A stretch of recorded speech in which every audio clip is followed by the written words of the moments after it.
Good morning and welcome to Turning the Key, episode 9, with myself, Patrick, and my co host, Sean.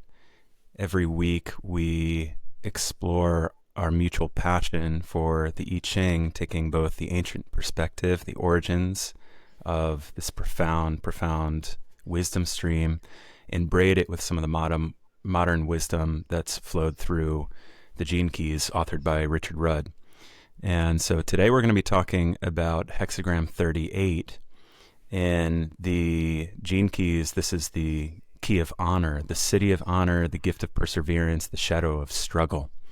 So one of the easiest ways to dive into this conversation with us today is to explore this concept of struggle. And what does struggle mean for you in your life? And principally, we're going to be exploring how we make a habit of struggle in our lives. So if you're navigating through some sort of a tussle in your life and you'd like to get some clarity and exploration on how to maybe be with that, release that, shift that in your life, this is a good conversation for you. So good morning and welcome, Sean.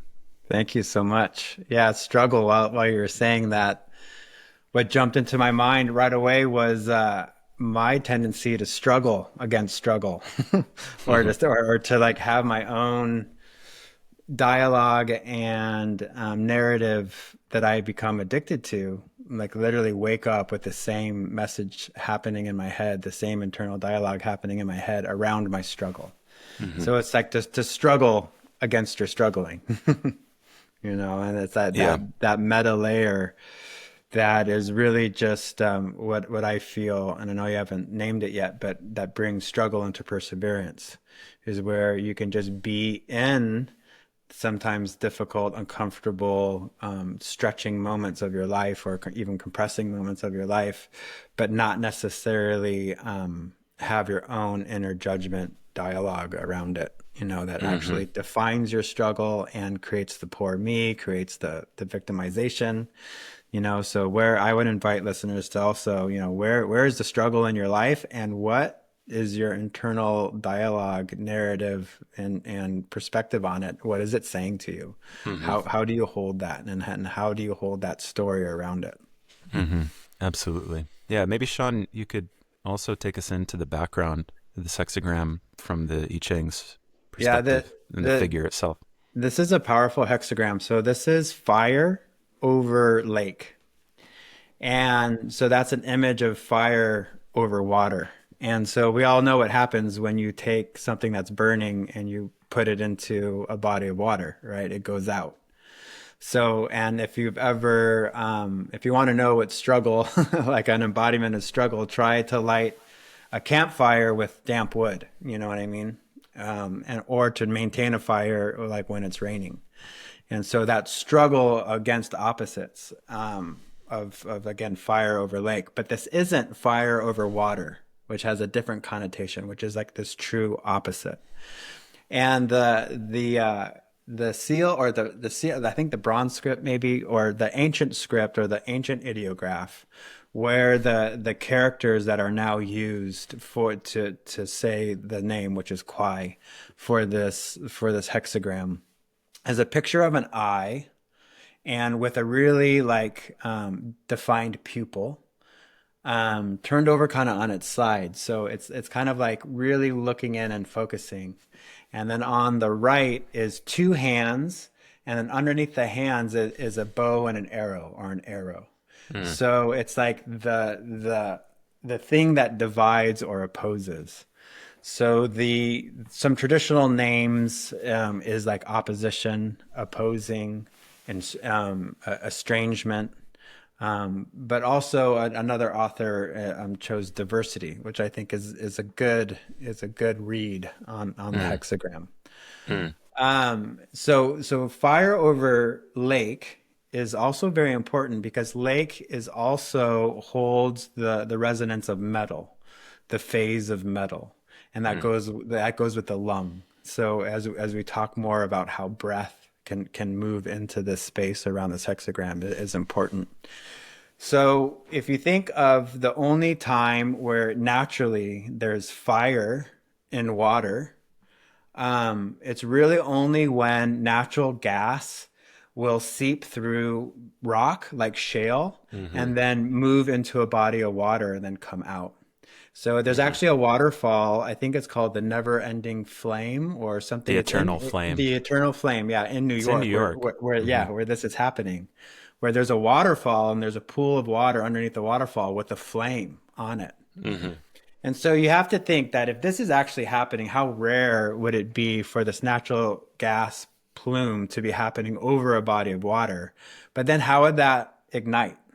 You know what I mean? It would Hmm. have to be from a forest fire that was so intense that it actually burned over and around that body of water, Hmm. right? So if you want to think of like the struggle of like forest fire burning and then the devastation that kind of laid, and then you have this body of water that looks like it's on fire, you Hmm. know? And so that Yeah. that's one kind of place that we can try to feel into what this hexagram is holding.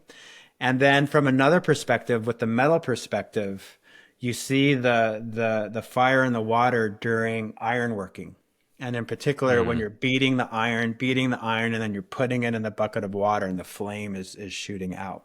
Hmm. And that has a very important connotation, I feel, for this hexagram in terms of, especially on a martial art path, this idea of internal alchemy, of where you're using your breath, your posture, your intention, your movement, and your disciplined practice daily to refine your soma and to Hmm. refine your being and to take your human spirit from its potential, which is Jing, refine it into workable energy, which is Qi, and then refine that further into expanded and aware Shen, which is spirit.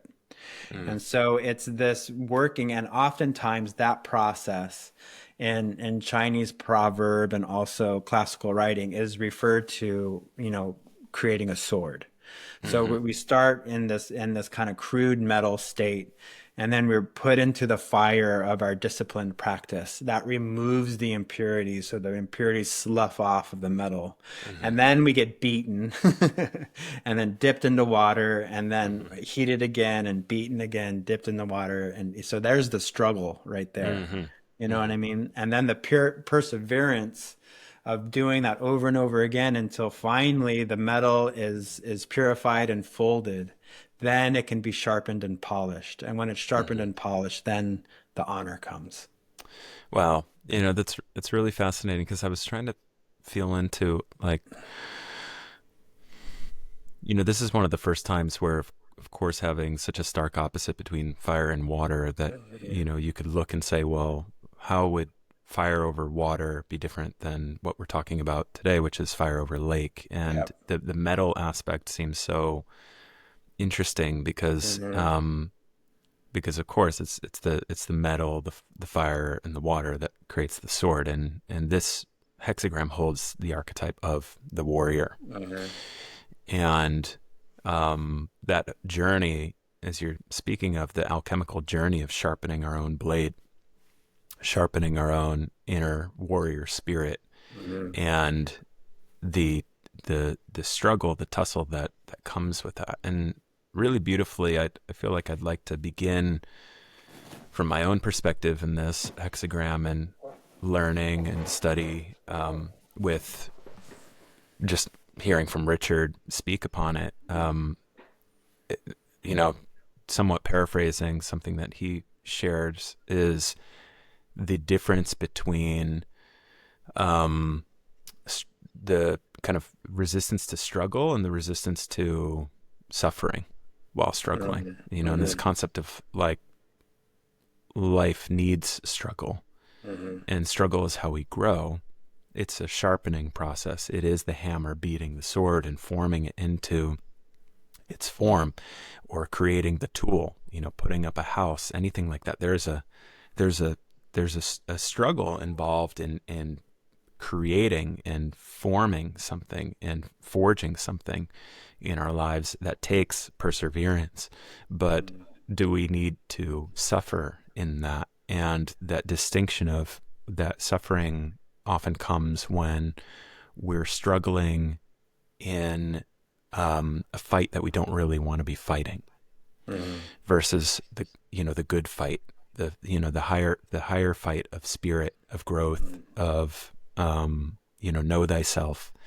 Right. And I believe that that's a very important distinction here. And where are we banging the blacksmith hammer in our lives, in a setting that doesn't feel like that lights up our spirit, Yeah.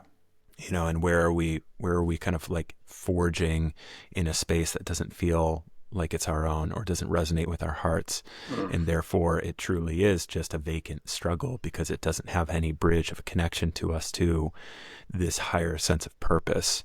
And when we talk about the warrior spirit, and the tremendous courage and conviction that comes into embodying this higher warrior spirit, that I will go to the ends of the earth to realize myself and bring my gifts and of service Mhm. to my fellow human and this planet, and my purpose, and all of these higher ideals than anybody who's started to scratch the surface of inner healing and purpose led soulful work has, at some level, likely contemplated or scratched the surface of.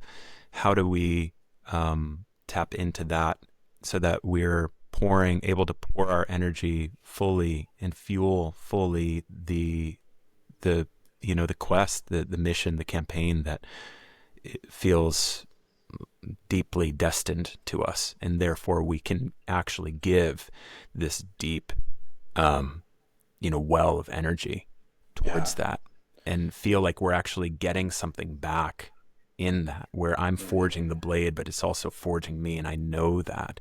And so I'm willing to exercise that energy and giving it into that blade, because I know it's coming back to me and it's building me too. Yeah. And where do we not live in that relationship with the things that we're involved in our lives? And therefore it just feels like we're kind of giving out, or we're you know swinging our blade around blindly, trying to find some sort of way, and not feeling like we're getting any deeper sense of fuel within us towards an end that feels deeply satisfying to us on a soul level. Exactly. So yeah, so much came up while you were talking, and this idea of how we take a pounding from life, you know what I mean, as we get or we get beaten down, It's very well said. and like um, how just a change in perspective, or not just a change in perspective, but a change of mission. You know, are you on mission? Are you on purpose? Now that pounding feels good. You know what I mean? It's like a great workout, and the soreness you feel after the workout, and this kind of like somatic recognition that you're taking steps forward, and the dopamine that comes from, making a goal and achieving it, as opposed to a lot of like our cultural holding around work, where we have to work because we have to pay our bills, because we have to survive. And so it's like, when am I going to retire? All these get rich quick schemes. So you don't have to, so you get out of the system, you retire early. That one guy who's on YouTube, who's 35, he's already retired, and he's flaunting all his, Porsches and Lamborghinis in your face, and all his Mm-hmm. cars. And, everyone asks like how I retired so young. So take my program, blah, blah, blah, blah, blah. Like we hold, we hold this, like ethos that work is supposed to be struggle. And it's like we just need to like get into the grind, and we need to be pounded, and it's just like lift yourself up from your bootstraps, get through it, and hopefully if you did it right, you're going to be able to retire and finally enjoy your life, and then do what? And then be on Mm-hmm. purpose. And I think this gene key and this hexagram really speaks to this evolution of human work, where it was just like, just survive. You know what I mean? Like survive and move on and pass your genes on to the next generation. Mm-hmm. Then as we created civilization, then it became more of this master servant kind of lord, and fief and fiefdom and all that kind of stuff, where you're serving somebody else. And in many ways that's still in place today. And, then it became this industrial job where you're just lucky to have a job. So, count your Hmm. blessings that you're going down in the coal mine, talk about struggle, or working in Hmm. the power plant or working on the assembly line. I mean, life was a struggle. Then to working a corporate job, which is very much a part of our realities. And I think for the first time, these generations that, are contemporary are really sitting with what does it mean to have meaningful work? What does Hmm. it mean for me to actually be on purpose? And not just to be on purpose, but to have the universe support me in my purpose by reciprocating my creative Hmm. efforts with enough resources to support me and make me feel comfortable. You know what I Yeah. mean? Like Yeah. this is a huge change in our whole outlook on human survival and Hmm. longevity. Yeah, which is it's so you just ignited something in me as you were sharing that, man, because there's this like couple of points I want to talk upon. The first one being, you know, during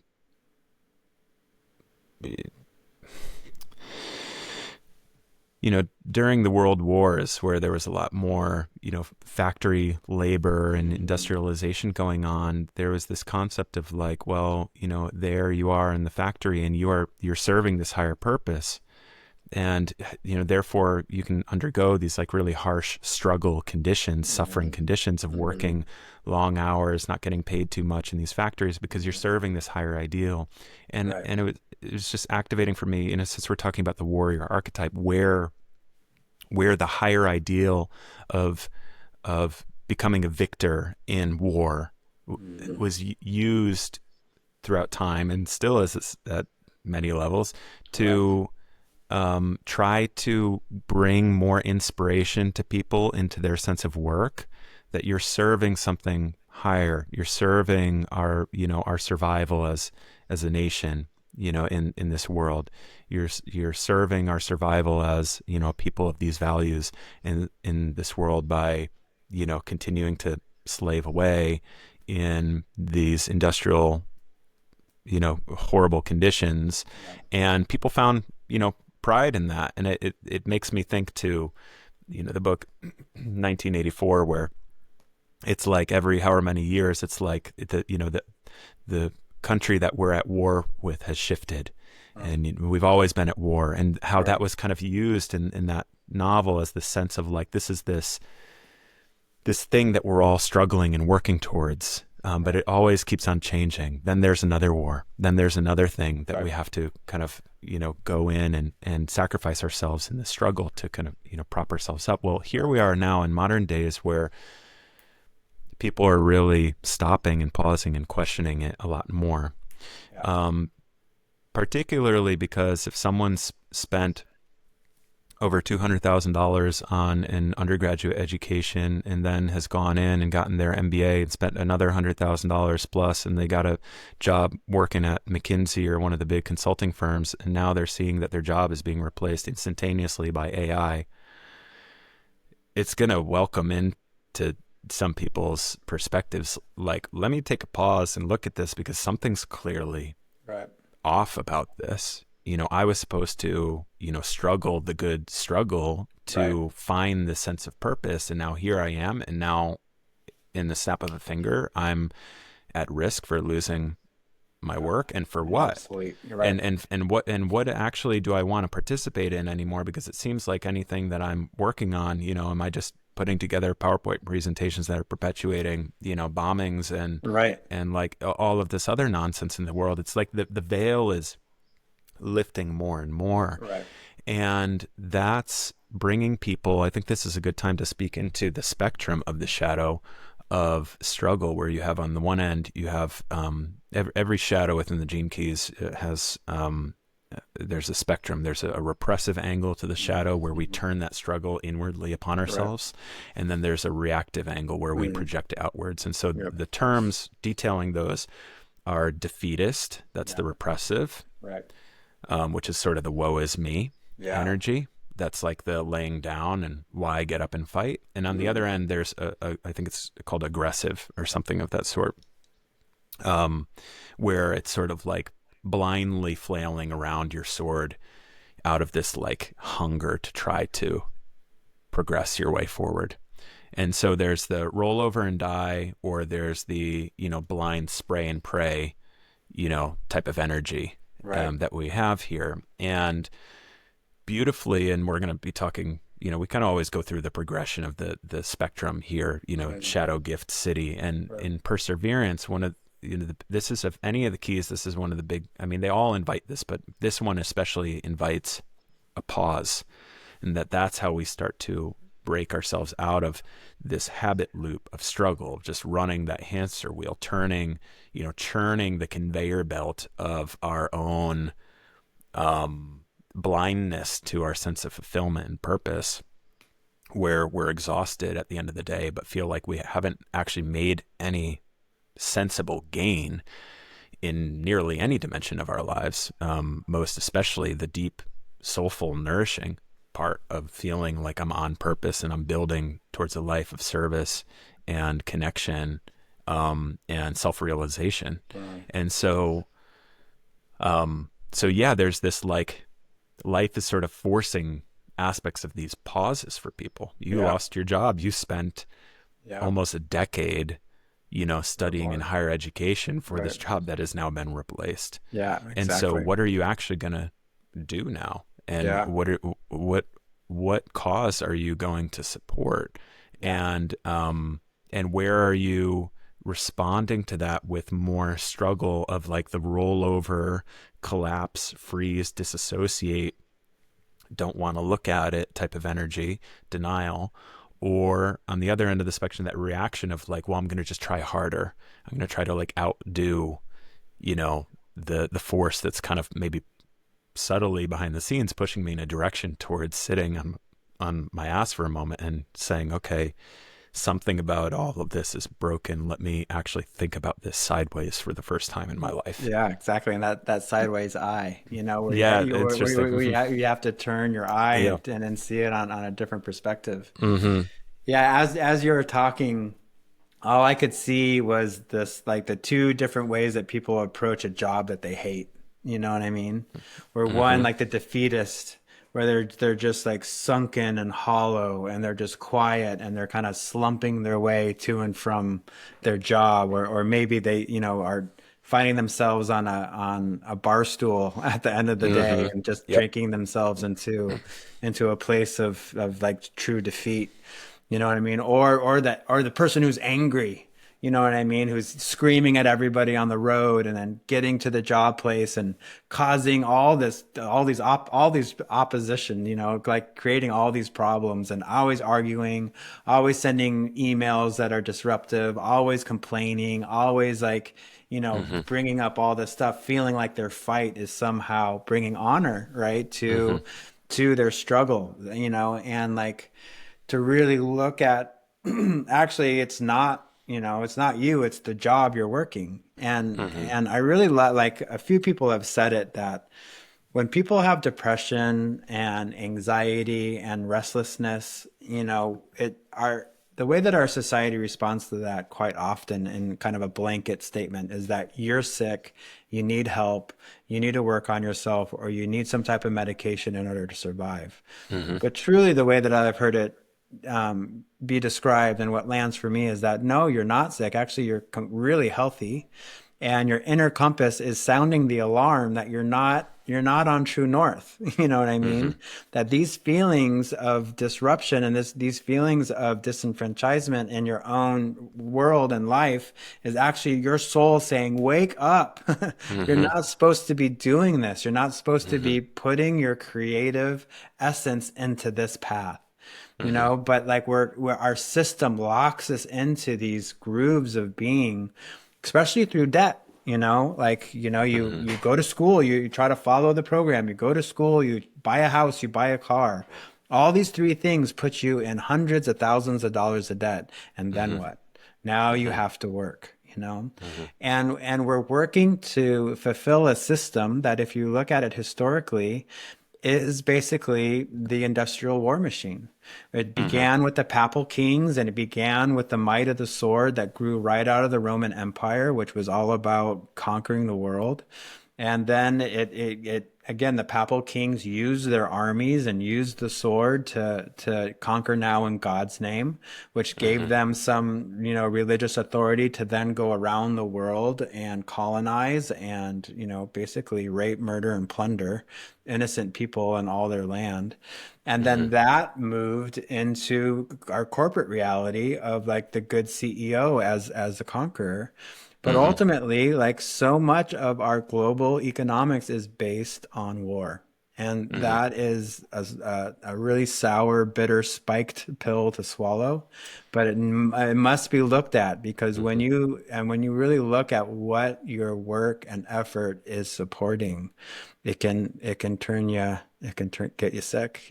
Yeah, there was something really interesting leaving when I was leaving Exxon.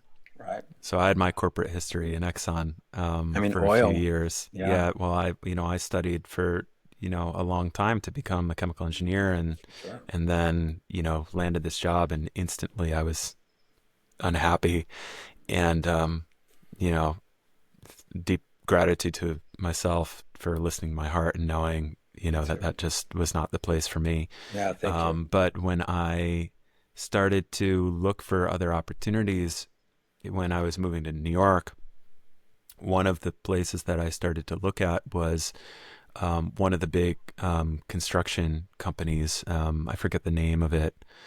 Um, you get a pass, whoever you are, because I'm going to be talking about you right now. um, but basically, when I was at Exxon, I was a project engineer. And so I would do industrial construction. I would build things in the plants, and I would hire construction crews to come in and build the things. I would run the projects from, the beginning to the end, from design all the way to, turning the lights on and implementation. And, a tangential way for me to apply those skills in City was where maybe I didn't want to work in wastewater. I definitely didn't want to work in wastewater, especially in New York City. Yeah. So I was looking at construction, you know, building the skyscrapers and buildings, Yeah. and I came to learn through that journey that those corporations are basically, they set up their entire structure like military ranks Right. because there's such specific stakes around, of course, like a crane collapsing and killing people on the street, and Yeah. and all of like the surgicality that has to happen to build a skyscraper in the middle of Manhattan, Right. that these businesses literally took a page out of the playbook of how is the military structured and how can we build the company in that way. Yeah. And I think if you look at any of the major corporations, you're looking at the exact same thing, Yeah. because all of us have within us a warrior spirit. Hmm. All of us have that flame inside of Yeah. us in the deluge of like the of life. Right. And I think it's unconsciously, and for some people, they're weaving in the world at higher echelons more consciously. It is the quest of these the structure of mega corporations, um, to and by quest, again, I mean spectrum from conscious to unconscious, depending upon who you are as a listener. Just take that as you want to take that. That there has to be this subduing of that warrior spirit, and because it can't be smothered, because that flame never goes out in Right. anyone's heart. It Yeah. can never go out. It is an eternal flame in our hearts, that Yeah. warrior spirit. All right. So what has to be done Love that. is a redirection Yeah. of that. That warrior How can we spirit. redirect that Exactly. flame's energy Exactly. into these different types of fights, Yeah. and that are built within the corporate, conglomerate matrix, and applied into and through a lens of, here's how you fight this good fight to live this comfy life and Right. retire well and Yeah, send your kid to a good school and exactly. live in a nice neighborhood and have a Exactly nice right. car and all of this, that these have become the badges, the medallions, Yeah. for the soldiers of the corporate Yeah, matrix. and exactly. and that's what has to be done, because you can't change, you can't snuff out that warrior spirit, but you can redirect it into something that feels like a battlefield, Yeah. and therefore you can satiate that some part of yourself that feels like, well, I'm fighting towards something, and Right. so you know it's satiating some part of me that wants to fight. Because if Exactly. you actually let that beast out of the cage Yeah. fully and open their eyes towards the insanity of what we're doing Mm. in society and our economies across the planet, that's when what's happening now Yeah. is people in the subtext for this key, the subtitle is the warrior of light, the Hmm. warriors of light. And it can sound woo woo, but it is what it is. The warriors of light coming online to actually bring forward a new design Yeah. to this planet. And once people So see beautiful. that, it's like an indomitable spirit. Indomitable spirit. That's Hmm. correct. So good. That redirection of the warrior spirit is so crucial. And to remind ourselves that our true spirit cannot be quenched, that Hmm. our warrior spirit or the actual flame of our heart will burn even on water. You know what I mean? Like Hmm. that image of fire over lake should be like a reminder to the indomitable spirit that we each have within us, and how our system has been rigged to to redirect that warrior spirit into basically consumption and to accepting a heavier workload than is actually necessary for us to Hmm. actually get our basic needs met. Hmm. And what's so interesting is, what does that create? This concept of the weekend warrior, right? Where Mm. people work Oh. so hard for 5 days and then they have 2 days to like actually enjoy life. And so what does that do? You buy toys and you buy barbecues and you buy things in order to like actually like have that quenching of this need to like live, and to feel and to be. This is it, you know what I mean? Hmm. Or you go and you watch sports, which are Yeah. modern representation Representation. of the gladiator Yeah, ring warfare. and, football and UFC, Yeah. and it's satiating some That thing part of of like wanting to fight. wanting to fight. Yeah, Hmm. exactly. And then as it moves into perseverance, it's also so beautiful, the flame on top of the lake, which is like Rocky. Sylvester Stallone, for what he is or however people think, I mean, he is a good storyteller. This whole like Rocky just really grabs this idea of the underdog. You know what I mean? Who just like goes and tries for the impossible and makes it possible. Like really has that spirit that can burn on water, like despite Hmm. all odds, poverty and all the things that he went through. And what was he fighting for? When he wins the championship, Adrian, that's the first thing he Hmm. did when he was, bloody and his eyes all swollen and he's calling out for his love, so he's fighting for Hmm. love. Like Hmm. that, like whole story gets to us because it's like we want to fight for love. Hmm. You know what I mean? But our love is redirected into consumption of material things. You know what I The mean? things that we The love. things that we love and the Hmm. things that we do.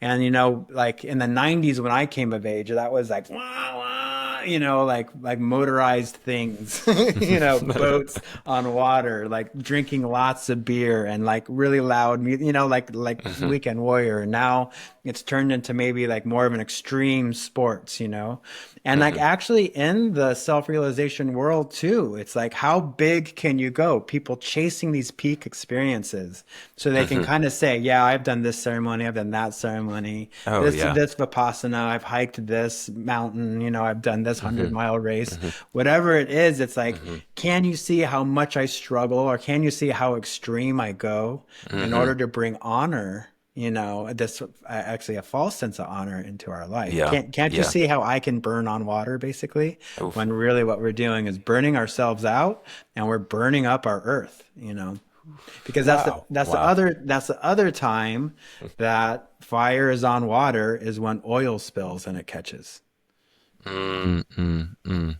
Wow. Yeah, Yeah. man. This, you know, people going down to a jungle for 6 months and then coming out and saying, "Oh, I'm gonna go back for another, year, right Right. away," and Yeah. just this like Go bigger. this perpetual quest that is so pervasive in this, the spiritual conscious, the perversion of the spiritual conscious space. That's like, how can I go to all of these peak experiences in order Hmm. to kind of show off this flair of me doing the song and dance. I'm doing the push-ups, and I'm fighting the fight. But deep down, it's like, where's the where have you fallen just into another illusion Right. of how you feel that you need to live in order to feel on purpose, Yeah. and therefore sacrifice, self-sacrifice, in this quest of like honor, that it's sort of Exactly. that like blind, I'm the soldier who's Right. going to, bring, so Right. much healing and peace and Exactly. saviorship to the world. It's Yeah. that false savior Yeah, energy, that the virtue signaling. the virtue Yeah. signaling for sure. Yeah. Yeah, So and let's talk. Oh, go ahead. oh, I was going to say, in the spirit of the warrior spirit, there's a a parable that I'll paraphrase, from Hmm. the Japanese samurai tradition, where this young prince, has grown up dreaming to be a great swordsman, and to dreaming about being an honorable warrior. And, as soon as his father gives him permission, he goes and seeks the most venerated, talked about, well-known master who has sequestered himself in the mountains. And so he hikes, for days and days, and finally gets to the master and falls down on his knees and bows and kowtows, and says, Master, I'm here to learn. I'll be your best student. I'll be the most dedicated. I want to dedicate my life to the sword. What is it that I must do? And the master says, well, you have to wake up every morning and you need to meditate, and then you need to move through your katas, and then you need to do your physical training. And then, there's going to be two-person exercises and all these things. And he said, no problem. I'll do that. And I'm committed. And how long will it take until I become a master like you? And he said, well, if you really dedicate yourself, like you could start to get there in about 10 years. And he was like, all right, well, then I'll work twice as hard. I'll meditate for 3 hours every morning instead of one. And I'll do 20 katas a day instead of five. And I'll carry water, for 3 hours instead of for two. And like, how long will it take me if I do all that? And the master said, oh, wow. Well, if you're willing to do all that, then it'll probably take you about 20, maybe 30 years then. And so it's like this Hmm. idea that, like, we have it like ingrained in us. If we work harder, Yeah. then it's gonna come. Hmm. And from my own personal experience of getting lost, in that, like, give me the A, or like look at me, Hmm. coach, look what I like, that jump around attitude of Hmm. just trying to do, and you just work harder, but you're not working smarter. You know what I Yeah. mean? And you're losing yourself in the rote mechanical A plus B equals C mentality, and you're not catching how you actually have to get in touch with that flame in order for Yeah. it to burn over the lake. Yeah. Yeah. Totally. Yeah. Man, this is such a good one. In the spirit of perseverance and starting to work into that space, we're gonna take everybody a pause. We're gonna take a pause. We're gonna take a pause. I'm gonna count to 15, and we're not gonna say anything, and we're gonna just take a pause. I love it.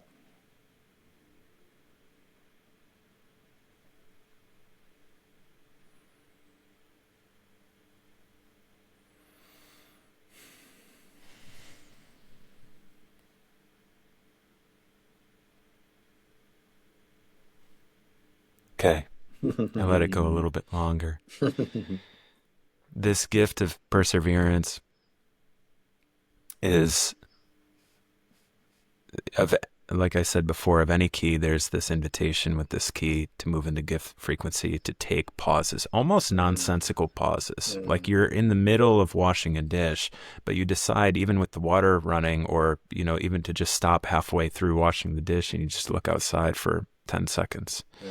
This, this process of taking intentional pauses throughout your day starts to unwind that loop, the habit loop of just swinging blindly with your sword through life, and the churning and the struggle nonsense, so that you can Hacking. actually hacking and slashing, so that you Yeah. can take a moment and say, wait a minute, I don't need to do that. And when in my journey with this key, I like to use this metaphor of three versions of a gladiator.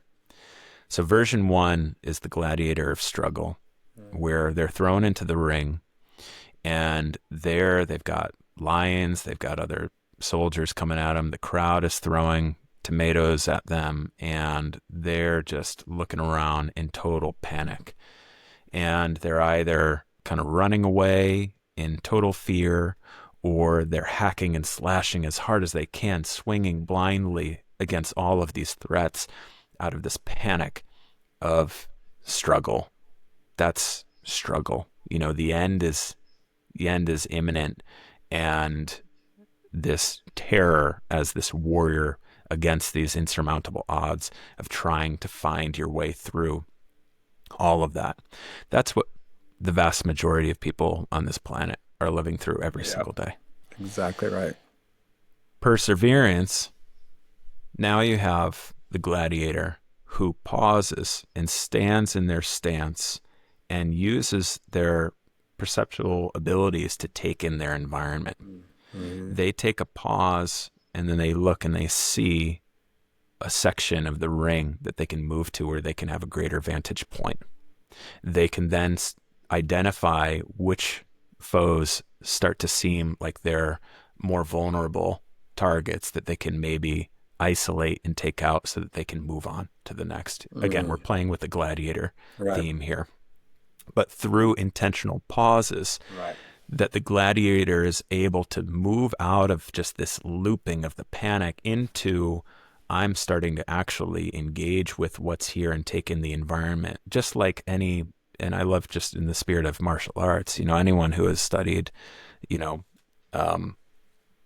martial arts deeply understands the importance of, and you can speak on this, more than I can, Sean, the importance of really surveying fully where your opponent is at. Where are they coming from? How are they moving? Where do they lean towards? Where's their vulnerability within them? And then how can I use that in applying and altering my abilities to be able to meet that with a redirection of strength. So this perseverance, preserving the life force by taking these intentional pauses, so we're not spilling it with this hack and slash energy.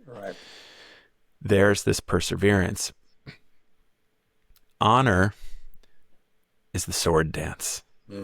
It's the gladiator that's walking around and blowing kisses at the crowd and understands that death is a certainty, as it is for each one of us, but is going to give everybody a show, and plays with it like the act that it is.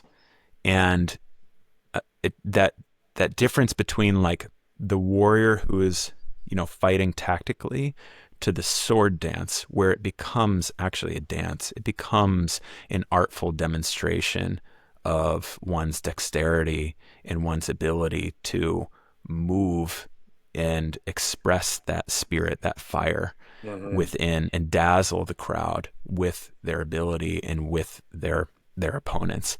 That to me has always been this journey that I've connected with when I've thought about this key, is like, okay, even with perseverance, which is important to start to move out of the hack and slack energy, where is there then another layer where I can move beyond the essence of the tussle at all, by really fully embracing just the artfulness, the art form of what what is there in that moment. Right. And in that, where does that loosen me up? And I think of like Bruce Lee, be like water. Yeah. I would imagine that if you Yeah. watch some of the real masters, and maybe you could speak to this, Sean, the real masters in kung fu, or just across any of these martial arts, that it looks like a dance.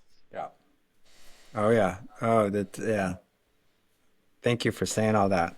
There's so much coming up, but for sure, to be like water, and especially with water being, the lake with the flame, shining Hmm. through it, your ability to flow and be in the moment and take any shape that the container is asking you to take, and really that comes from this intentional pause that you have trained so deeply and ingrained so deeply into your body, and really that pause is your breath, is to pause and to reconnect into your breath. And I would invite the listeners that if you're contemplating struggle in your life, one of the things that speaks so loudly to me is that when I'm in a state of struggle, I take that pause and say, where is my breath? Is my breath high in my chest? Is my breath in my throat? Am I even breathing? Am I holding my breath right now? And where is my breath restricted in the midst of this struggle? And I love that you made us pause, and just really didn't say it, but all we did was take breaths in that pause, and like, so when do you pause, pause for the cause, and breathe? And I had one master from China, and he was training us. His name is Ching. He trained Jet Li for a couple of his movies. He was a very famous master in China.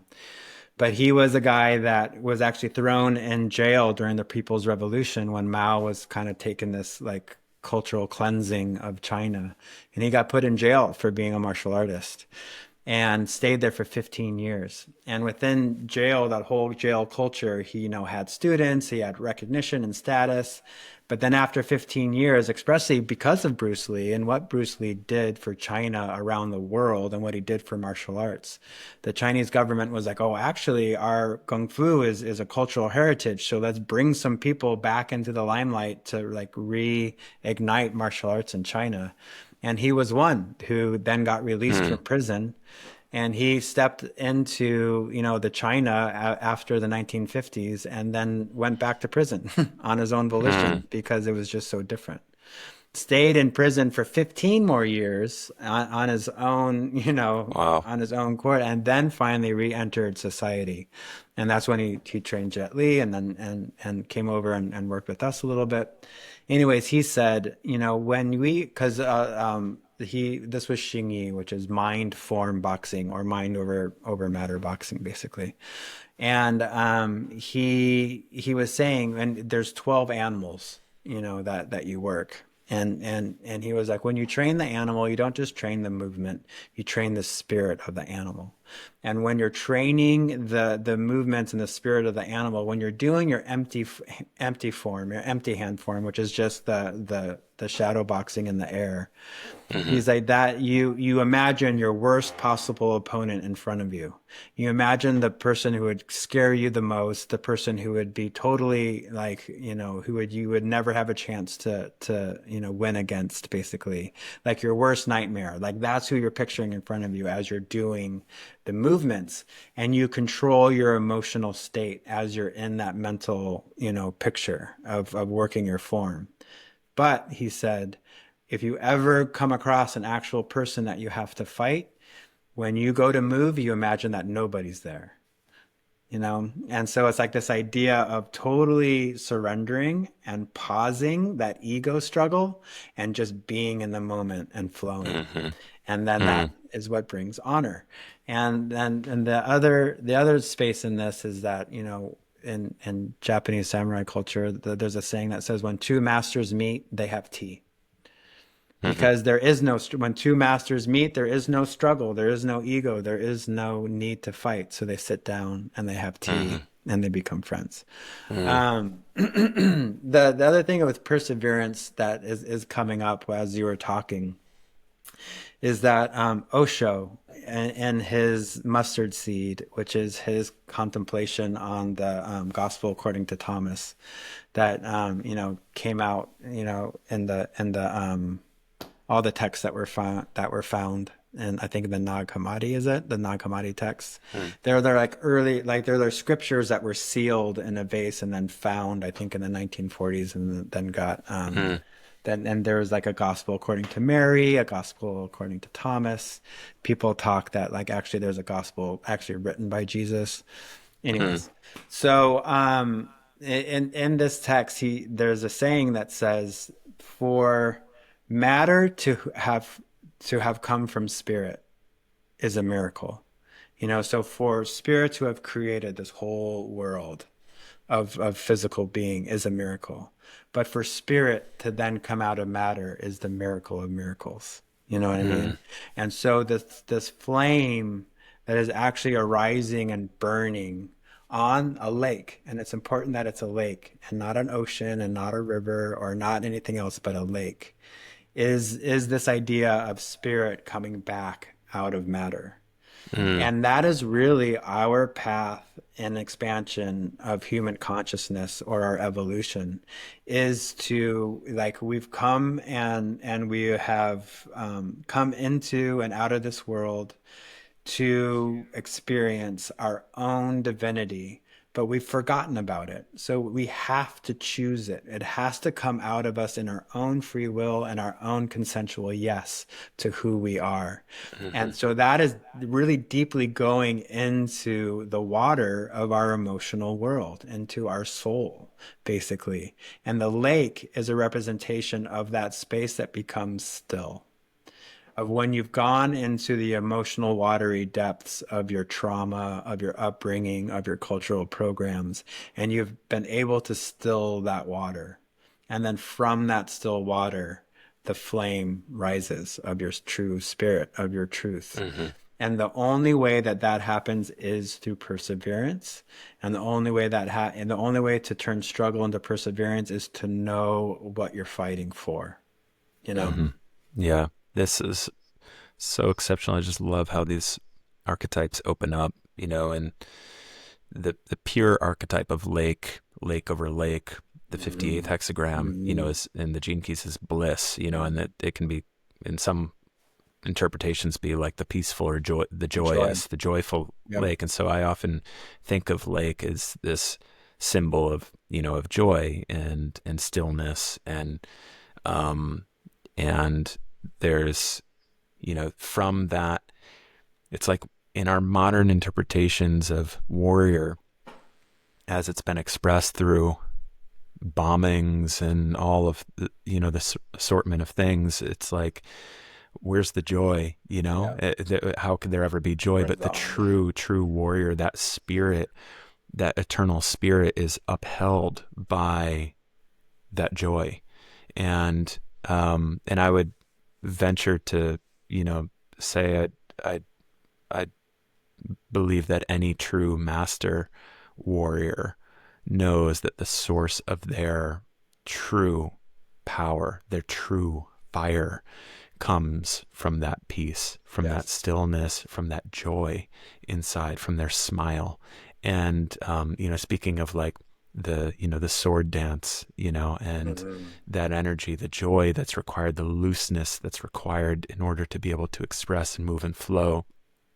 And so honor here and reclaiming what it means to live with honor, and paring away the falsities of honor, and everything that we were talking about how the warrior spirit is redirected to being upheld by false joy, the Mhm. joy of material Right. gratification, Yeah.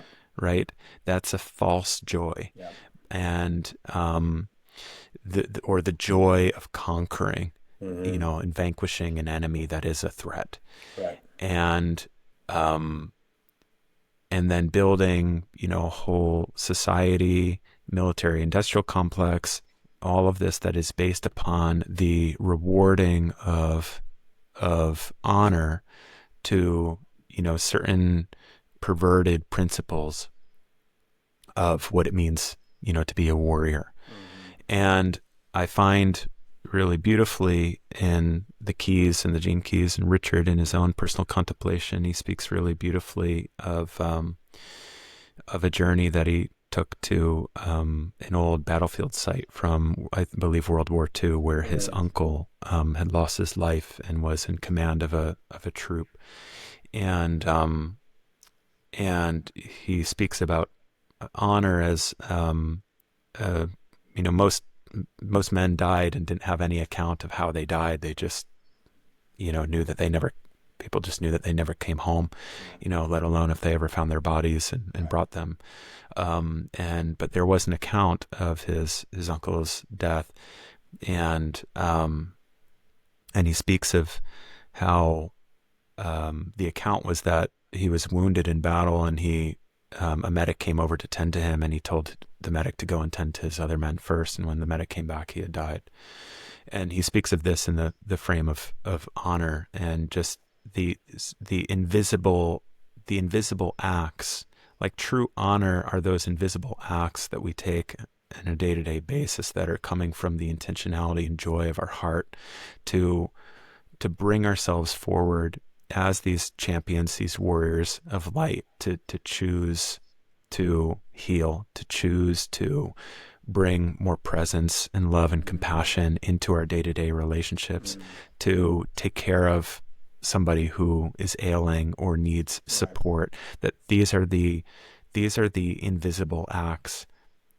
This is sort of like, look at the news, and the news isn't showing the camera of the vast majority of the percentage on these sorts of things. That the true warrior spirit of the human that is leading with their heart is rather invisible.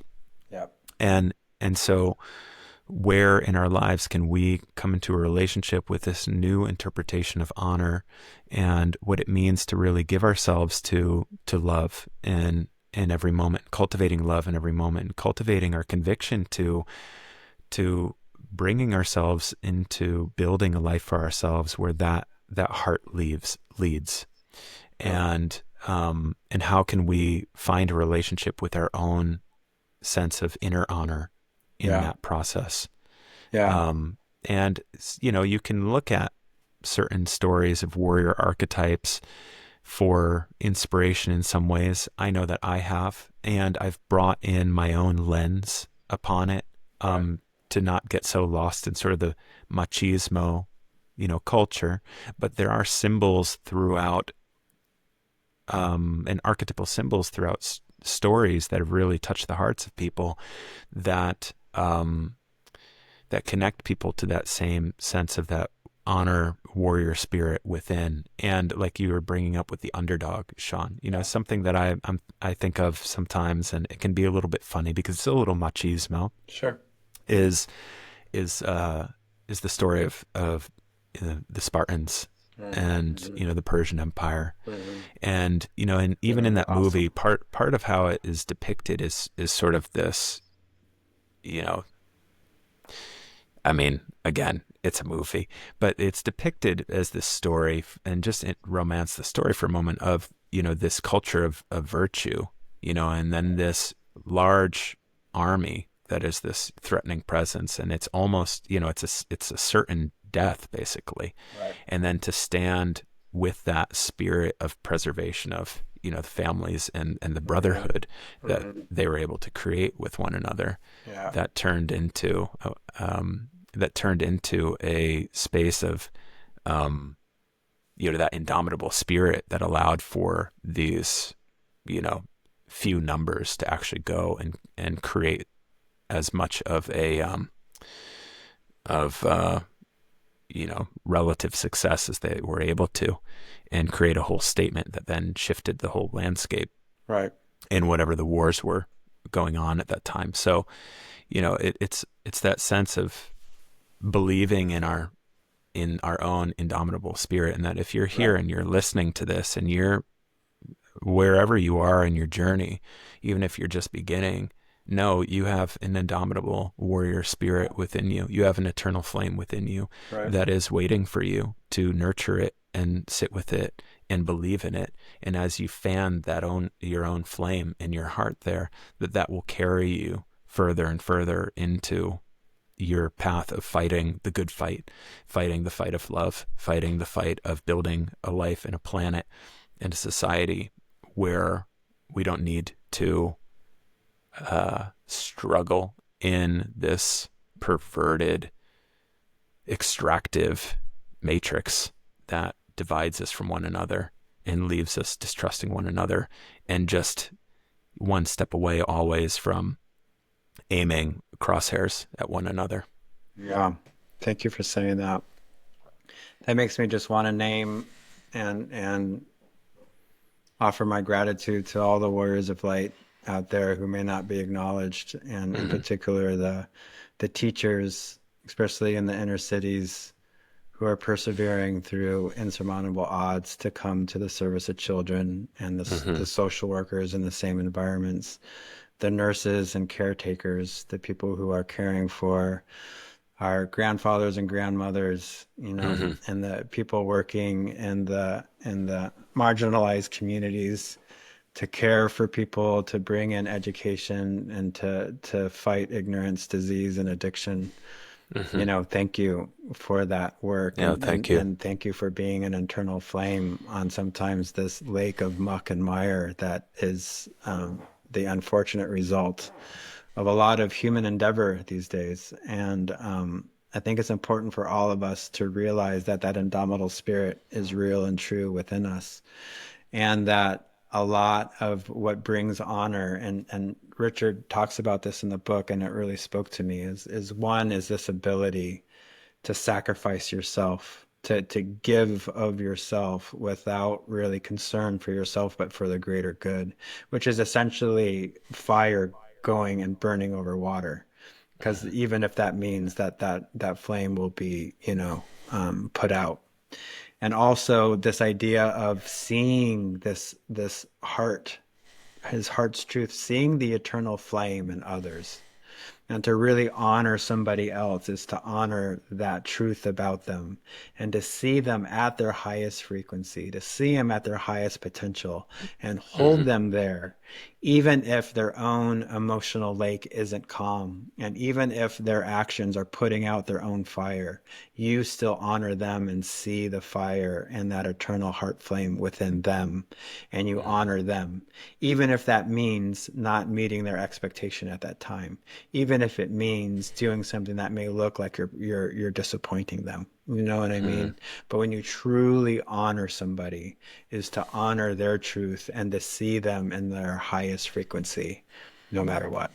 I think that's a beautiful way to end this, Sean. And Yeah. yeah, for anybody listening, going forward here, next week we're going to be coming on, we're going to be talking about the pair to this hexagram, which is the 39th hexagram, the key of liberation, the shadow of provocation. So if you're easily triggered these days, that'll be the one for you. Or you enjoy triggering. Or you enjoy triggering. Both, yes. Yeah. But, I think that the themes here that we're talking about really come down to take heart.